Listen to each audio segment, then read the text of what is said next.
إن الحمد لله نحمده ونستعينه ونستغفره ونؤمن به ونتوكل عليه ونعوذ بالله من شرور أنفسنا ومن سيئات أعمالنا من يهده الله فلا مضل له ومن يضلل فلا هادي له وأشهد أن لا إله إلا الله وحده لا شريك له وأشهد أن محمدا عبده ورسوله أما بعد أعوذ بالله من الشيطان الرجيم بسم الله الرحمن الرحيم والذي أرسل رسوله بالهدى بالحق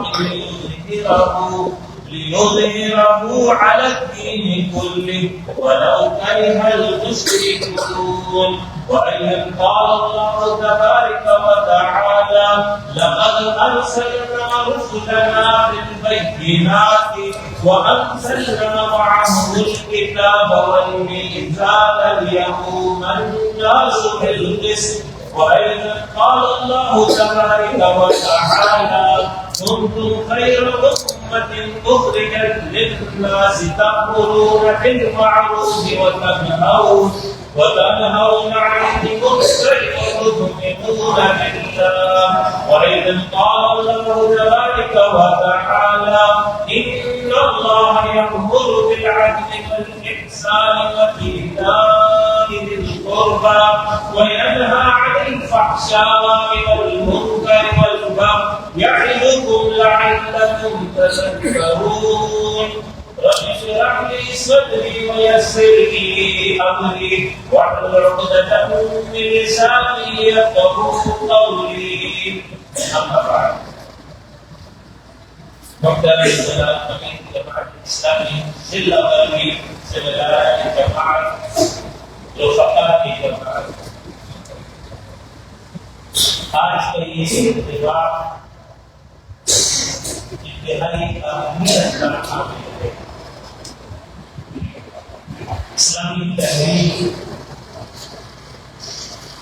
انشاءاللہ تعالی 21, 22, 23 نومبر کو مینار پاکستان لاہور میں ایک عظیم الشان اجتماع عام منعقد کر رہی ہے. اس حوالے سے چند بنیادی بات اور کرنے کے کام قرآن و حدیث کی روشنی میں بیان کرتا ہوں. یہ آج کا مرکزی مضمون ہوگا، لیکن اس سے قبل چند بنیادی نکات ان کو تذکیر کے بیان کر رہا ہوں. جماعت اسلامی قلب دین، اقامت دین کی نظریاتی، فکری، علمی اور عملی تحریک کا نام ہے. یہ در حقیقت ایک تسلسل ہے جو سیدنا آدم علیہ السلام سے شروع ہوا اور ہر دور میں انبیاء کرام اور ان کے متبعین نے اس تحریک کو قائم کی رکھا، برقرار کی رکھا، اور یہی تسلسل نبی اکرم صلی اللہ علیہ وسلم نے اور آپ کے صحابہ کرام نے بھی برقرار رکھا. لہذا اول اس بات کو سمجھیں کہ رسول اللہ صلی اللہ علیہ وسلم کا مشن کیا تھا. اور اس مشن کو انہوں نے کیسے قائم تخلیق تک پہنچایا؟ تو مختصر الفاظ میں اس مشن کو اقامت دین کہا جاتا ہے۔ یہ اقامت دین نبی اکرم صلی اللہ علیہ وسلم نے جزیرۃ العرب 23 سال کے مختصر عرصے میں مکمل کیا۔ آج کے حالات اس سے بدل جہاں بہتر ہے۔ اس وقت جو حالات تھے ان حالات میں آپ صلی اللہ علیہ وسلم نے صفر سے کام کا آغاز کیا۔ آپ جو بچی ہوتی اس وقت تو کوئی بھی ساتھ نہیں،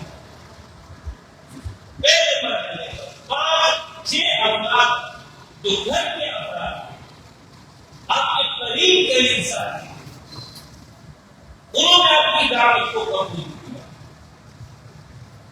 پھر 3 سال کا ایک مرحلہ ہے دعوت، خاموش دعوت۔ پھر اس کے بعد 10 سال کی مکی زندگی ہے، آزمائش کا دور، ابتلا کا دور، اور اس کے بعد اگلے 10 سال دورے بدنی ہے جس میں انقلاب کی بنیاد رکھی گئی، اور اس 10 سال کے اختتام پر وہ انقلاب پائے تکمیل کو پہنچ گیا۔ آپ صلی اللہ علیہ وسلم نے اپنے اس مشن کو اس طرح مکمل کیا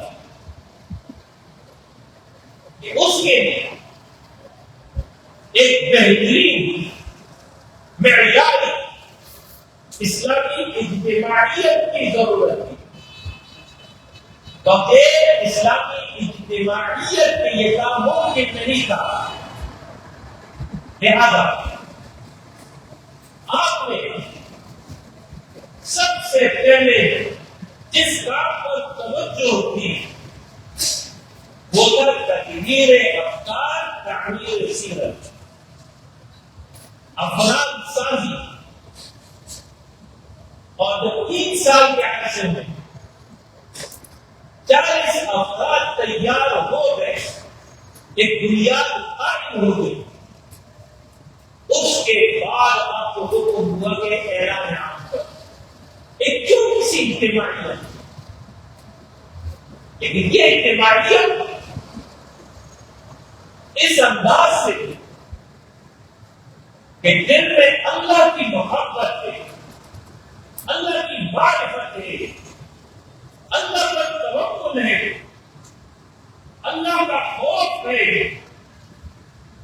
اور اللہ کی خاطر سب کچھ قربان کرنے کا جذبہ ہے۔ اس کے ساتھ یہ اجتماعیت میدان عمل میں اتری۔ پھر سیدنا بلال، پھر سیدنا عمار بن یاسر، پھر سیدنا خباب بن ارد رہتی دنیا تک کے تعلیم اسلام کے لیے نمونۂ عمل بن گئے۔ یہ وہ تغییر افکار اور تعمیر سیرت کا نتیجہ تھا۔ لہذا یہ طریق اجتماعیت جو ابتدا میں بہت معمولی تھی، ہجرت کے وقت تقریباً 250 تھے، بدر کے میدان میں 313 تھے، احد کے میدان میں 700 تھے، غزوہ خندق کے موقع پر 3000 تھے۔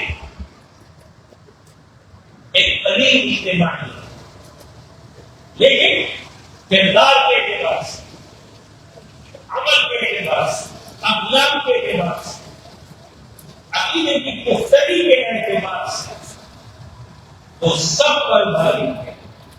اسی کے نتیجے میں یہ عظیم الشان انقلاب کرتا ہوا قرآن مجید نے اس کو ان الفاظ میں بیان کیا، محمد رسول اللہ والذین معه اشداء علی الکفار رحماء بینہم تراہم رکعا سجدا یبتغون فضلا من اللہ ورضوانا سیماہم فی وجوہہم من اثر السجود ذلك مثلهم في التوراة ومثلهم في الإنجيل كزرع أخرج شطأه فآزره فاستغلظ فاستوى على سوقه يعجب الزراع ليغيظ بهم الكفار. فرمایا محمد صلی اللہ علیہ وسلم اللہ کے رسول ہیں اور ان کے جو ساتھ والے ہیں کافروں پر سب اور آپس میں رحم دل ہیں، آپس میں باہمی تعامل، محبت، پیار، شفقت، درگزر، انفاق، ہمدرد، ایثار رکھنے والے. فرمایا تم انہیں پاؤ گے رکوع کرتے سجدہ کرتے ہوئے، اللہ کا فضل اور رضا وہ چاہتے ہیں. ان کی علامات، ان کے چہروں میں سجدوں کے نشانات سے یہ ان کی صفت تورات میں مذکور ہے. ایک طرف تعلق باللہ مذکور ہے، دوسری طرف باقی تعلق بہترین انداز میں قائم ہے، تیسری طرف اپنے دشمنوں پر وہ بھاری ہے، لوہے کے چلے ثابت ہوئے ہیں. دنیا کی کوئی طاقت، دنیا کی کوئی ٹیکنالوجی، دنیا کی کوئی سپر طاقت ان کو زیر نہیں کر سکی. اس تدبیر افعال کی وجہ سے، اس تعبیر سیرت کی وجہ سے، اس صبر اطاعت کی وجہ سے، اس منظم اجتماعیت کی وجہ سے کم من فئة قلیلة غلبت فئة کثیرة بإذن اللہ. یہ رسول اللہ صلی اللہ علیہ وسلم کا تیار کردہ ماڈل ہے. ان کی دوسری مثال جو انجیل میں بیان ہوئی ہے اس کے بارے میں فرمایا جیسے ایک کھیتی ہو جس نے اپنی باریک سے کوپل نکالی، پھر اسے کاپر دی، پھر وہ موٹی ہوئی، پھر اپنے تلے پر سیدھی کھڑی ہو گئی. کسانوں کو اچھی لگتی ہے تاکہ اس کے ذریعے اللہ کافروں کے دل کو جلائے. یہ اللہ رب العالمین نے صحابہ کی جماعت کی تشبیہ بیان کی ہے. ابتدا میں چل رہا تھا، آہستہ آہستہ اضافہ ہو رہا ہے. جیسے کہ ایک کسان بیج بوتا ہے، پھر کوپل نکلتی ہے، پھر وہ طاقت پکڑتی ہے، پھر وہ موٹی ہوتی ہے، پھر وہ تلے پر کھڑی ہو جاتی ہے، پھر اس کے بعد شجرے سایہ دار بن جاتا ہے.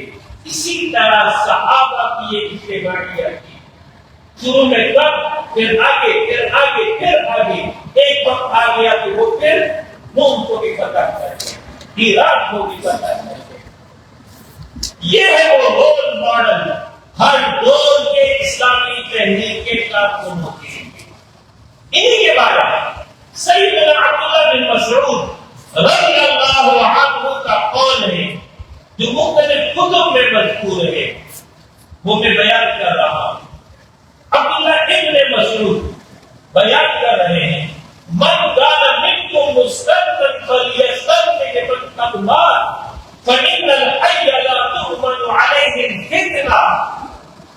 تم میں سے کوئی کسی کی پیروی کرنا چاہتا ہے، اس کی زندگی کو اپنے لیے نمونہ عمل بنانا چاہتا ہے، اس کے عقیدہ، اس کے اخلاق، اس کی سیرت، اس کے کردار کو اپنانا چاہتا ہے، فرمایا پھر اس کو بنائے جو دنیا سے چلا گیا. زندہ شخصوں کو ماڈل رول نہیں بناؤ گے، اس لیے کہ انسان بعض اوقات سیدھی راہ پہ ہوتا ہے لیکن کسی وقت بھی بھٹک سکتا ہے. تو تم اس کی محبت میں گرفتار ہو گے تو پھر تم اس کے ہر برے کام کو بھی اچھا سمجھو گے. لہذا فرمایا کہ زندہ شخص فتنے سے محفوظ نہیں ہے تو اس کو بتاؤ گے جو دنیا سے چلے گئے، اس لیے کہ ان کا کھانا وہ بات ہے، وہ ادھر ہے ادھر، ان کے بارے میں وہ بات ہے۔ پھر فرمایا جو دنیا سے چلے گئے ان میں سب سے بہترین لوگ اصحاب محمد صلی اللہ علیہ وسلم، افضل هذه الامہ، یہ اس امت کے سب سے زیادہ بہترین لوگ تھے۔ ابرها قلوبا، ان کے دل سب سے زیادہ پاکیزہ تھے، واعمقها علما، اور علم میں سب سے زیادہ گہرے تھے، واقلها تکلفا، اور تکلف سے سب سے دور تھے۔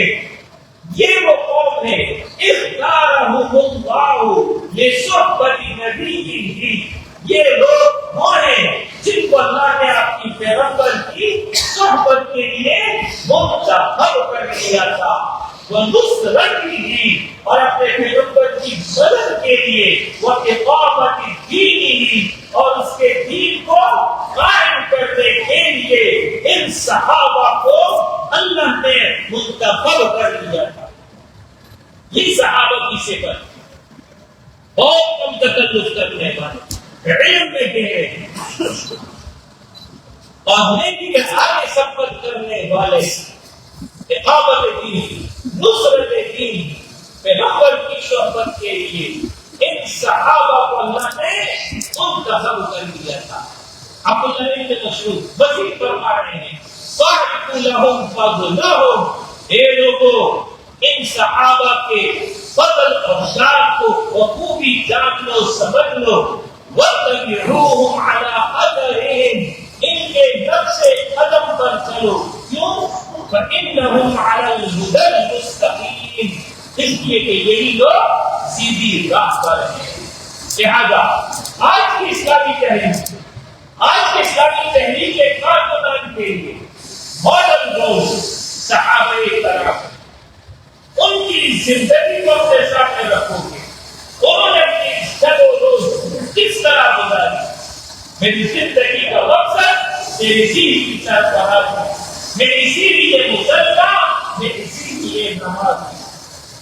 دنیا کو معیار نہیں بنایا، دنیا کے پیچھے نہیں گئے، بلکہ رب کی رضا، جنت کا حصول ان کے پیش نظر تھا۔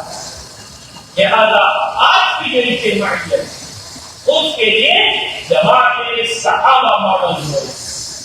بات سمجھتے ہیں؟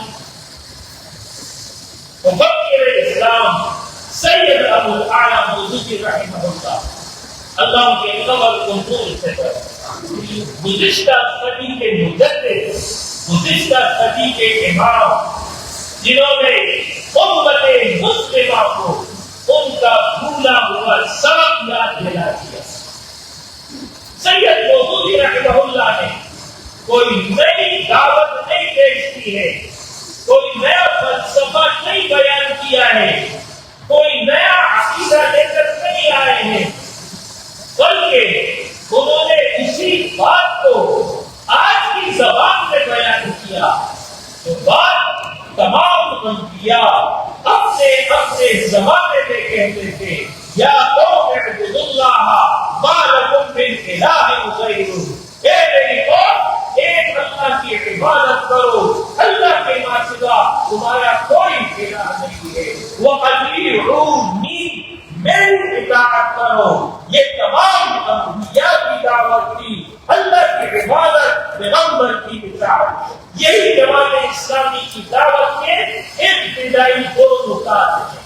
ہماری دعوت اللہ کی عبادت، پیغمبر کی اطاعت۔ لہذا سید مودودی رحمہ اللہ نے فکر جو بیان کی ہے وہ وہی فکر ہے جو قرآن اور حدیث سے اخذ شدہ ہے، لیکن آج کی زبان میں، آج کے بیان میں بات وہی ہے، لیکن انداز بیان آج کا ہے۔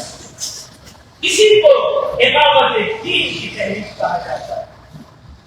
1941 میں جب انہوں نے اس کی بنیاد رکھی تو 75 افراد نے اثر کو تجدید کلمہ کیا، اسلام دوبارہ سے گویا، ایمان دوبارہ سے گویا کہ اختیار کیا اور عہد کیا کہ آج کے بعد کی ساری زندگی اللہ کے دین کے قیام، اس کے اشاعت، اس کی حفاظت میں بسر کریں۔ یہ وہ 75 افراد وہ بڑھتے بڑھتے آج 2025 میں 45,000 اذان کی صورت میں، لاکھوں کا قرآن کی صورت میں، اور اس سے کئی درجہ زیادہ کامیاب متاثرین متفقین ممبر کی صورت میں الحمدللہ آج موجود ہے۔ میں چلا تھا اکیلا، لوگ آتے گئے، کارواں بند کر دیا۔ وہ کارواں جو چل رہا آج پہرے کے کرا بن چکا ہے، ایک کھیلے روا بن چکا ہے۔ الحمدللہ وہ جماعت اسلامی جس کا آغاز 75 افراد نے کیا، آج نہ صرف پاکستان، ہندوستان، بنگلہ دیش، نیپال، سری لنکا، دنیا کے بیشتر خطوں میں مختلف ناموں سے آج موجود ہے۔ آج کئی جماعت اسلامی غزہ میں موجود ہے، فلسطین میں بیت المقدس کی حفاظت کے لیے موجود ہے، مصر میں احتیاط کی صورت میں موجود ہے، دنیا کے مختلف خطوں میں مختلف ناموں سے موجود ہے۔ جس طرح ابتدا میرے صحابہ کے بارے میں بتایا، چند افراد تھے، بڑھتے بڑھتے پھر انہوں نے پوری دنیا کو فتح کیا، اسی طرح آج جماعت بڑھتے بڑھتے ایک تناؤ اور درخت بن چکا ہے۔ الحمدللہ آج جماعت اسلامی زندگی کے ہر شعبے میں، زندگی کے ہر دائرے میں ایک فعال حیثیت سے موجود ہے۔ وہاں حلقہ خواتین ہو، وہاں مزدور ہو، وہاں ادیب ہو، وہاں وہ طلبہ ہو، وہاں وہ دانشور ہو، وہاں وہ صحافی ہو، ہر دائرے میں آج آپ کو ملیں گے۔ اس ملک کے سب سے زیادہ تعلیم یافتہ افراد، ڈاکٹر، انجینئر، وکیل، صحافی اسی تحریک کے دست و بازو ہیں۔ آج یہی تحریک اس وقت خدمت کے حوالے سے الخدمت کے عنوان پر ایک بہت بڑا خدمت کا نیٹ ورک چلا رہی ہے۔ کوئی بھی حادثہ ہو، کوئی بھی زلزلہ ہو، اس کے فوراً بعد لاکھوں کارکنان، رضاکار اور کسی دنیا کی لالچ کے شب و روز خدمت کرتے ہوئے میدان عمل میں نظر آتے ہیں۔ یہ سید مودودی رحمہ اللہ کا صدقہ ارشاد ہے۔ جماعت اسلامی کو اگر آپ نے ناپا ہے تو پھر دائروں میں ناپ ہوگی۔ جماعت اسلامی کو آپ نے ووٹ کے ذریعے نہیں ناپنا ہے۔ آپ کے زمانے میں لوگ ہوتا کہاں پر ہے، کسی کو ہے پڑھتا، کسی کو ہے فارم 45 میں کچھ جاتا ہے، فارم 47 میں کچھ بن جاتا ہے۔ یہ تو پیمانہ یہی کہی ہے۔ الحمدللہ آج یہ واحد جماعت ہے، سیاسی جماعت، آپ اس کو کہہ سکتے ہیں آج کے دور کے حساب سے، لیکن میں اس کو سیاسی جماعت نہیں کہتا ہوں، میں اس کو انقلابی تحریک سمجھتا ہوں۔ لیکن جب آج کے دور میں سیاسی جماعت آپ کہتے ہیں تو سیاسی جماعت کے اعتبار سے، عوامی جماعت کے اعتبار سے پورے پاکستان میں اس کی نظیر اور اس کی مثال موجود نہیں ہے۔ یہ نوروزی جماعت نہیں ہے، یہ خاندانی جماعت نہیں ہے، یہ کوئی فرقہ مسلک کی جماعت نہیں ہے، یہ نظریاتی فکری انقلابی تحریک ہے۔ الحمدللہ یہ شجر سایہ دار ہے۔ اس جماعت کے ہوتے ہوئے کسی بھائی کے نام کی ضرورت نہیں ہے کہ وہ پاکستان میں سیکولرزم کی بات کرے، کیمرزم کی بات کرے، سوشلزم کی بات کرے یا کسی اور ازم کی بات کرے۔ سید مودودی رحمہ اللہ نے اپنے لٹریچر کے ذریعے ان کو زمین بوس بھی کیا ہے، بلکہ زمین کے اندر دفن منصب کیا ہے۔ الحمدللہ آج بے وفا تمام تحریک کے کارکن ہیں. یہ واحد الشان تحریک جو آج موجود ہے اس کا بنیادی سبب کیا ہے؟ اس کا بنیادی سبب ایمان ہے، تقویٰ، اخلاص، للہیت ہے. اس کی وجہ سے آج یہ جو ہے بڑی جماعت شمار ہوتی ہے. یہ جماعت موجود ہے تو سب اور اطاعت کی بنیاد پر موجود ہے. سب اور اطاعت امیر اور کارکن. یاد رکھیں یہ جو تقسیم ہے امیر اور کارکن یہ ہماری تنظیمی ضرورت ہے. بعض نازل ہوں گے، بعض بات نہیں ہوگا، یہ ہماری تنظیمی ضرورت ہے. لیکن عند اللہ ہم سب برابر ہیں. ان اکرمکم عند اللہ اتقاکم. تم میں سب سے زیادہ عزت والا وہ ہے جو اللہ کے نزدیک تقویٰ رکھتا ہے. یہ ممکن ہے کہ سب سے بیٹھا ہوا ایک عام کارکن جس کو کوئی نہیں جانتا، جس کا نام بھی کسی کو معلوم نہیں ہے، ہم سب سے زیادہ وہ افضل عند اللہ ہو. ایسے لوگوں کے بارے میں رسول اللہ صلی اللہ علیہ وسلم نے فرمایا کہ اللہ ان کی اس قدر لاج رکھتا ہے کہ اگر یہ قسم اٹھا لے تو اللہ ان کی قسم کو پورا کر دیتا ہے. اللہ کے ہاں اخلاص دیکھا جاتا ہے، اللہ کے ہاں الہیت دیکھی جاتی ہے. اللہ کے ہاں یہ اسٹیٹس نہیں دیکھا جاتا یہ امیر ہے، یہ ناظر ہے، یہ کارکن ہے، یہ خادم ہے. نہیں، اللہ کے ہاں اخلاص، اللہ کے ہاں اللہ کی محبت، اللہ کے لیے نفرت، یہ ہے معیار. لیکن بہرحال تنظیم کی ضرورت ہے. ایک ناظر ہوگا، باقی کارکنان ہوں گے، وہاں مل کر کے چلیں گے. اس کے نتیجے میں وہاں اتحاد اتفاق ہوگا اور جب ہی افراد مل کر کے ایک بہت بڑے مشن کو حاصل کر سکتے ہیں. بغیر تنظیم کے، بغیر اتباعیت کے یہ کام ممکن نہیں ہے.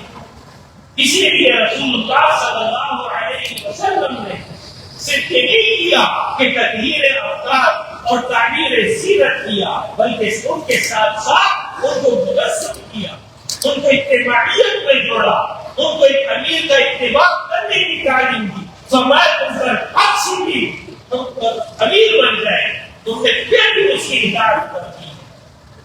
اطاعت کے بغیر نظم قائم نہیں رہ سکتا ہے. لہذا یہ ضروری ہے کہ سب اور اطاعت جہاں پر قرآن کی یہ ذمہ داری ہے کہ وہ اللہ کی رضا کی خاطر، وہ جنت کے خاطر، وہ آخرت میں کامیابی کی خاطر اس تحریک کے ساتھ جڑ کر کے رہتا ہے.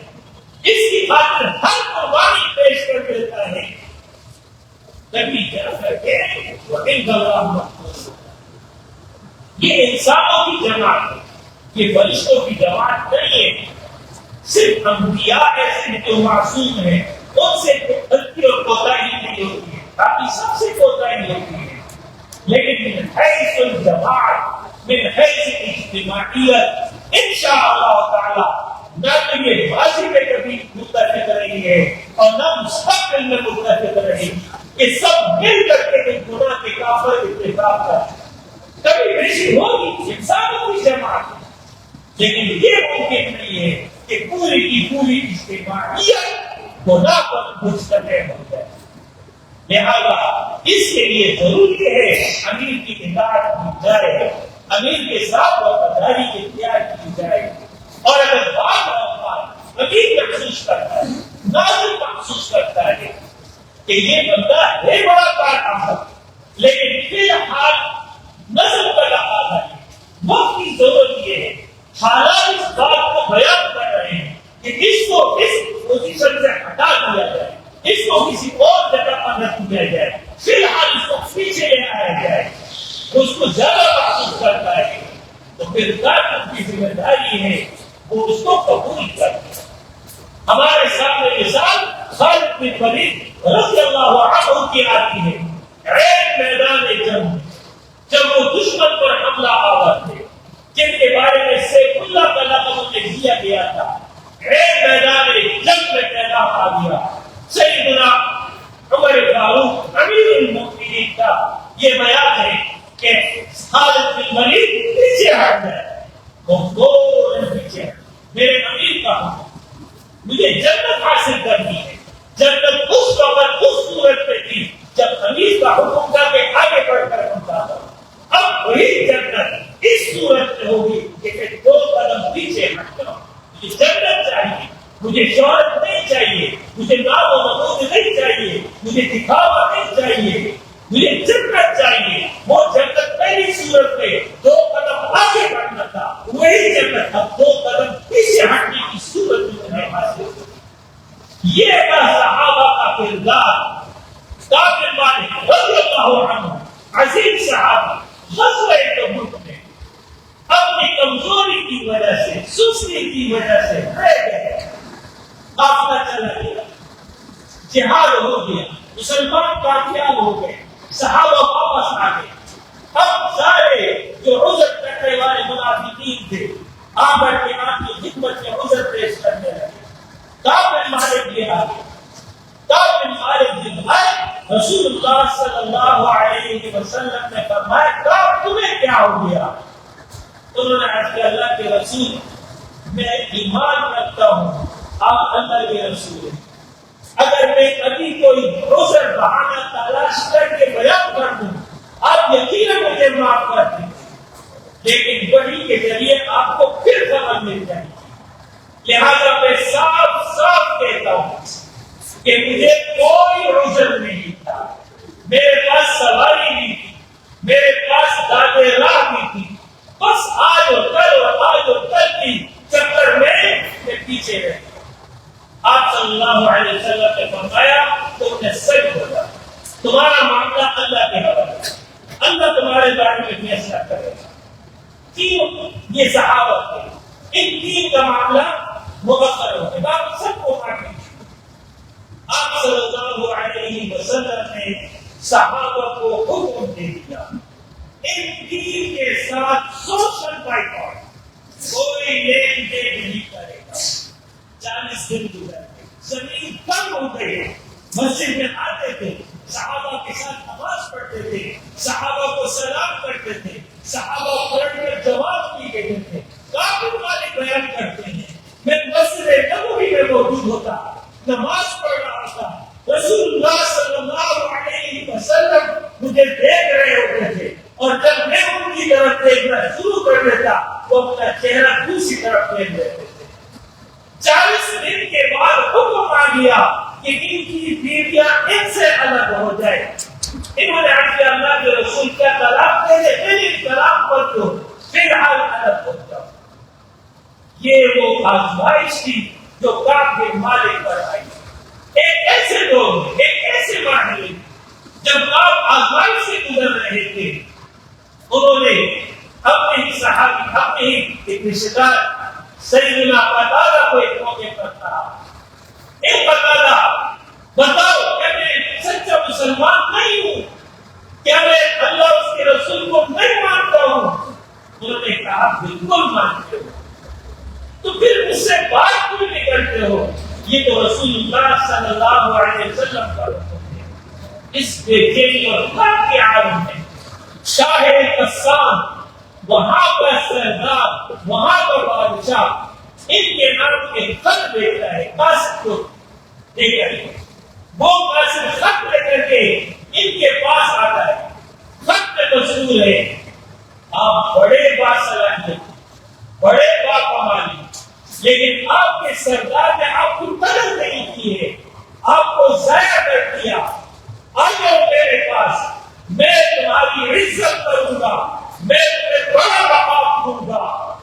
کعب بن مالک بیان کرتے ہیں یہ آزمائش تو پہلی آزمائش سے بڑی آزمائش آ گئی، دنیا رنگین ہو رہی ہے، دنیا قلب میں آ رہی ہے، گھبرا گئے، اللہ کا خوف برتاری ہو گیا، قاصد کو لیا، خط کو لیا، جا کر کے اس کو ٹکڑے کیے اور تندور میں ڈال دیے کہ جاؤ اپنے سردار کو بولو کعب کا پیغام یہ وہ صحابہ تھے، اطاعت پر ملزم رہے، فرمانبردار رہے، وفادار رہے، تابعدار رہے، مخلص رہے، اس کے نتیجے میں وہ انقلاب برپا ہوا۔ لہذا آج کو بھی انہی کو اپنا ماڈل رول بنانا ہوگا. دوسری جانب جو نظم کے ذمہ دار ہیں، چاہے وہ امیر ہو، چاہے وہ ناظم ہو، چاہے وہ کسی بھی شعبے کا ذمہ دار ہو، اس کو بھی یہ بخوبی سمجھ لینا چاہیے آپ کا کارکن آپ کا ساتھی ہے، نوکر نہیں ہے، غلام نہیں ہے، خادم نہیں ہے، آپ کا مخلص ساتھی ہے، آپ کا وفادار ساتھی ہے. لہذا اپنے وفا کے ساتھ تعلق رحماء بینہم ہونا چاہیے. رسول اللہ صلی اللہ علیہ وسلم کے بارے میں اللہ فرما رہا ہے فَبِمَا رَحْمَةٍ مِّنَ اللَّهِ لِنتَ لَهُمْ وَلَوْ كُنتَ فَظًّا غَلِيظَ الْقَلْبِ لَانفَضُّوا مِنْ حَوْلِكَ فَاعْفُ عَنْهُمْ وَاسْتَغْفِرْ لَهُمْ وَشَاوِرْهُمْ فِي الْأَمْرِ. اللہ فرما رہا ہے اللہ رب العالمین کی رحمت کے باعث اے محبوب آپ ان پر رحم دل ہیں، اور اگر آپ بد زبان اور سخت دل ہوتے تو یہ سب آپ کے پاس سے چھٹ جاتے. سو آپ ان سے درگزر کریں، ان کے لیے استغفار کریں اور کام کا مشورہ ان سے لیں. یہ ہے تعلیم امراء کے لیے، ناظرین کے لیے، ذمہ داران کے لیے. اسی طرح ارشاد فرمایا لقد جاءکم رسول من انفسکم عزیز علیہ ما عنتم حریص علیکم بالمؤمنین رؤوف رحیم. فرمایا یقیناً تمہارے پاس آیا تمہیں میں سے ایک اللہ کا رسول عزیز علیہ بھاری ہے اس پر، ما عنتم جس مشقت میں تم پڑھتے ہو، حریص علیکم وہ تمہارے نہایت چاہنے والے ہیں، بالمؤمنین رؤوف رحیم ایمان والوں پر وہ انتہائی رحم دل ہے. لہذا آپ میں سے جو بھی امیر ہے، جو بھی ناظر ہے، جو بھی ذمہ دار ہے، اس کو اپنے رفقا کے ساتھ محبت کا رویہ، پیار اور شفقت کا رویہ، درگزر کا رویہ رکھنا چاہیے. اس کے نتیجے میں باقی محبت بڑھے گی، تعلق مضبوط ہوگا، اجتماعیت مستحکم رہے گی، ہدف کا حصول آسان ہو جائے گا. یہ جو پہلا مرحلہ تھا آج کی تقریر کا. میرے یہ جو 40 منٹ مقرر تھے وہ 40 منٹ کا جو ابتدائی تقریر تک پہنچا. لہٰذا اگلا جو مضمون ہے وہ انتہائی اختصار کے ساتھ بیان کر دیتا ہوں. جماعت اسلامی کا اجتماعی عمل یہ ایک تسلسل ہے جو قیام جماعت اسلامی سے جاری ہے. قیام پاکستان سے قبل 8 اجتماعات ہوئے اور قیام پاکستان کے بعد 15 اجتماعات عام ہو چکے. یہ 16واں اجتماع عام ہے جو انشاءاللہ تعالی ہونے جا رہا ہے. جماعت اسلامی کا یہ اجتماع محض طاقت کا اظہار نہیں ہے، اگرچہ طاقت کا اظہار بھی جہاد کا ایک حصہ ہے. اس کے ذریعے دشمن پر روک ڈالا جاتا ہے. یہی وجہ کہ عمرہ قضا میں جب رسول اللہ صلی اللہ علیہ وسلم اور صحابہ عمرہ کر رہے تھے تو مشرکین پہاڑوں پر منظر دیکھ رہے تھے. اس موقع پر نبی صلی اللہ علیہ وسلم نے صحابہ کو حکم دیا پہلوانی دکھاؤ. یہ جو لوگ حج عمرے پہ ہیں ان کو پتہ ہے کہ طواف میں 3 چکروں میں رمل کیا جاتا ہے. رمل کا مطلب پہلوانی. تو پہلوانی اللہ کو عام حالت میں تو پسند نہیں ہے، عاجزی پسند ہے، لیکن وہاں پہلوانی کروائی گئی تاکہ دشمن پر ایک روک پڑے، ایک خوف پیدا ہو. لہٰذا یہ جو پاور شو کرنا ہوتا ہے، یہ مرعوب کرنا ہوتا ہے، روک لانا ہوتا ہے ان کو بھی جو ملک کے اندر دشمنان اسلام ہیں اور ان کو بھی جو دنیا میں اس وقت تابوت کی صورت میں موجود ہے. ان کو بھی پیغام دینا ہوتا ہے کہ امت مسلمہ کا بیدار مخت حصہ موجود ہے، وہ تمہاری خیر خبر ضرور دے گا. اس لیے اس کے اپنے قوانین ہیں، لیکن یہ محض پاور کے شو کرنے کے لیے نہیں، بلکہ اصل مقصد دعوت عام کی ضرورت کو پورا کرنا ہے. قرآن و سنت کے پیغام کو عام کرنا اور اس کے لیے جذبوں کو بیدار کرنا، یہ اس کا مقصد ہے۔ اس اجتماع سے مقصد ہر سطح کے کارکنان ارکان کو دوبارہ سے بیدار کرنا، دوبارہ سے فعال کرنا، اس کا مقصد ہے۔ اس اجتماع کا مرکزی عنوان مرکزی دین عدم و نظام ہے۔ یہ اعلان ہے کہ قوم کو بیدار کیا جائے کہ ہم ظلم و ناانصافی، مہنگائی، کرپشن اور بے حیائی کے اس فرسودہ نظام کو پلٹنا ہوگا، اسے مزید برداشت نہیں کیا جا سکتا۔ یہ نظام جو چند خاندانوں، چند سرمایہداروں، وڈیروں اور اس کے کچھ پر چند اداروں کا بنایا ہوا ہے، یہ نظام در حقیقت 78 سال سے مملکت مدافعت پاکستان کو ہند کی طرح کھا رہا ہے۔ یہ وہ پاکستان جس میں قرارداد مقاصد بھی ہے، جس میں آئین اسلامی ہے، جس میں وفاقی شرعی عدالت موجود ہے، اسلامی تجزیہ کونسل موجود ہے، جس میں تمام ادارے موجود ہیں، لیکن سب کچھ کے باوجود آج بھی اسلامی نظام موجود نہیں ہے۔ وہ مملکت پاکستان جس میں وہ تمام نعمتیں ہیں جس کا ذکر سورہ رحمان نے دنیا کی نعمتوں کے حوالے سے کیا ہے، وہ پاکستان جس کا 60% آبادی نوجوانوں پر مشتمل ہے، لیکن اس کے باوجود آج پاکستان مخلوق الحال لوگوں پر مشتمل ہے۔ وہ پاکستان جو ایک کی طاقت کا حامل ہے، کیا وہ دنیا کی قیادت نہیں کر سکتا؟ کیا وہ دنیا کے اندر ایک امام کے مقام پر فائز نہیں ہو سکتا؟ یقیناً ہو سکتا ہے۔ اللہ نے اس کے اندر اتنی طاقت رکھی ہے، اللہ نے اس کے اندر اتنی صلاحیت رکھی ہے، اللہ نے اس کو ہر قسم کی نعمتوں سے مالا مال کیا ہے، لیکن مسئلہ کیا ہے؟ مسئلہ یہ ہے کہ نااہلوں کی حکومت ہے، ناکاروں کی حکومت ہے، فاسقین ظالمین کی حکومت ہے۔ لہذا بلند نظام، یہ اعلان ہے، یہ پیغام ہے کہ اس نظام کو مت برداشت کرو۔ لہذا یہ وہ پیغام ہے جو انشاءاللہ تعالی اس اجتماع میں سنایا جائے گا۔ اس اجتماع کے ذریعے عوام کے دلوں میں یقین، امید اور اعتماد کی نئی شمع روشن ہوگی۔ یہ لوگوں کو بتائے گا کہ اسلامی نظام خواب نہیں ہے بلکہ حقیقت ہے۔ دور صحابہ میں حقیقت بنا تھا، آج کی حقیقت بن سکتا ہے۔ شرط یہ ہے کہ ان کا ساتھ دے دو۔